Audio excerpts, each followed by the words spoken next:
Okay, so this video is going to talk about the second law of deductive reasoning, and the second one is called the law of syllogism. So, again, we're still working with the same foldable that you're going to have in your notes, but the right side is talking about the law of syllogism. This one involves having two conditionals, okay? And then our conclusion is also going to be a conditional. So it says if the conclusion of one statement is the hypothesis of another, then the conclusion is true.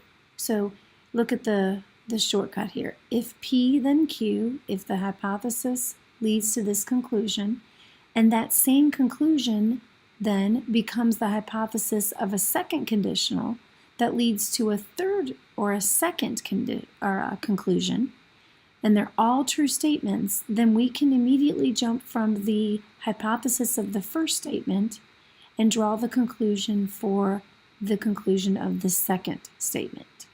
Okay, so let's see an example, and this will make sense. Notice there's three colors because I have two different statements here. Okay, but you're going to notice that something between the two statements is alike. And this is exactly how we're going to do proofs. We lead one thing to another, and then that leads to another, and then that leads to another. And that's how we do proofs.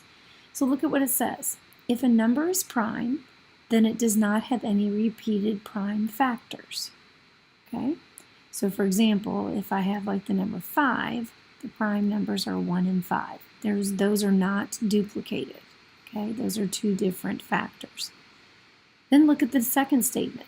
If a number does not have any repeated prime factors, then it is not a perfect square. So this led to this, and this led to this. So we are allowed to jump from the hypothesis of the first to the conclusion of the second.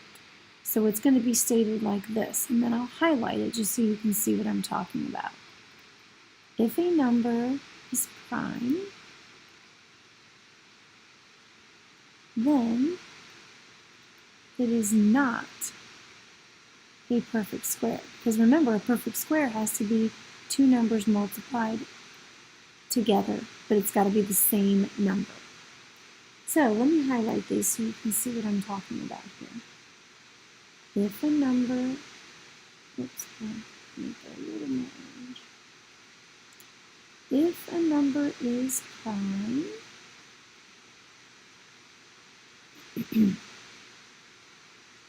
then it is not a perfect square. Whoops, sorry, should do that in a different color. Let's make that pink. It's about as pink as it'll let me get. So see, we're able to jump from the hypothesis of the first to the conclusion of the second, because the conclusion of the first then turned right into the hypothesis of the second. These have to match in order for a conclusion to be made. So we'll look at some more examples on the next video of the law of syllogism and whether or not a conclusion can be made from the two statements.